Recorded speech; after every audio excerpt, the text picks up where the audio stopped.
Symboliquement, les 50 brebis ont été déposées en centre-ville pour associer les habitants au retour du mouton.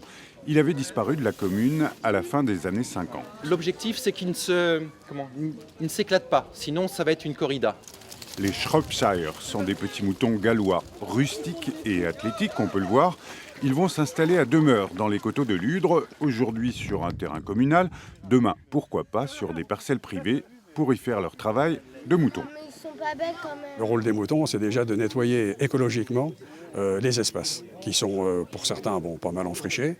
On a effectivement des parcelles qui n'ont pas été cultivées parce que les propriétaires sont décédés, les successions sont difficiles, etc. Et donc on a une forêt qui descend. Prés et vergers plus ou moins délaissés, un espace tentant pour la promotion immobilière aux portes de l'agglomération.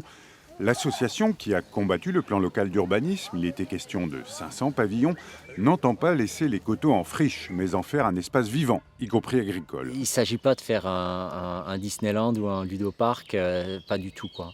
On est vraiment là pour travailler sur la sensibilité, sur le développement de l'environnement, la valorisation de l'environnement.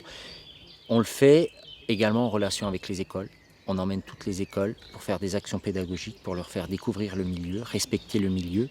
Entre la ville et la forêt, les défenseurs des coteaux rêvent d'une agriculture de proximité avec le retour des vergers, des potagers.